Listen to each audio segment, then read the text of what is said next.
আসসালামু আলাইকুম। এই যে ঝোলা গুড়ের অর্ডার যারা দিয়েছিলেন বা নিতে চেয়েছিলেন চলে এসেছে আপনাদের পছন্দের এই গুড়। আর ঝোলা গুড়টা আমাদের এবারে হচ্ছে যে বেশি লিকুইড না, আবার বেশি শক্তও না, মানে মাঝামাঝি একটা অবস্থান। আর ঝোলা গুড়টা কীভাবে খাওয়া যায় কী কী কিছু আইডিয়া দিতে বলেছিলেন। এটা হচ্ছে চিতই পিঠার সাথে খেতে পারবেন, দুধ চিতই বানালে হচ্ছে ঝোলা গুড় ইউজ করতে পারবেন, পায়েস বানাতে পারবেন। আর পাটালি গুড়েরও অনেক স্টক চলে এসেছে, অনেকেই প্রি অর্ডার করেছেন। আর নতুন যারা অর্ডার করতে চান শীঘ্রই করুন। যত শীত বাড়বে আমাদের গুড় আসতেই থাকবে। তারপরে আমি বলবো যে এক একটা লট আসার পরে কিছুটা গ্যাপের পরে আরেকটা লট আসে। সো জলদি করুন যেন ওই গ্যাপের মধ্যে আবার আপনাকে অপেক্ষা করতে না হয়। গুড়ের সিজন চলে গেলে, শীত চলে গেলে কিন্তু পিঠা খাওয়ার সিজনটা অনেক সময় চলে যায়। পিঠা খেতে হলে তাড়াতাড়ি অর্ডার করুন। আর ঝোলা গুড়, পাটালি গুড় যেটাই নিতে চান আপনারা, আমি বলবো যে দুটোই নিয়ে ট্রাই করতে পারেন।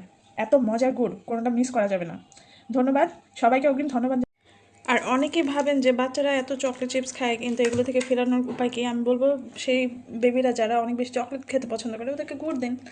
গুড় একটা ছোটো টুকরো করে দেন, ওরা দেখবেন খুশি মনে খাবে, এবং শুধু খাবেই না, সে এটার ফ্যান হয়ে যাবে, বাইরে চকলেট খেতে চাইবে না, এটাই খেতে চাইবে। হ্যাঁ, বাস্তব অভিজ্ঞতা থেকে বলছি।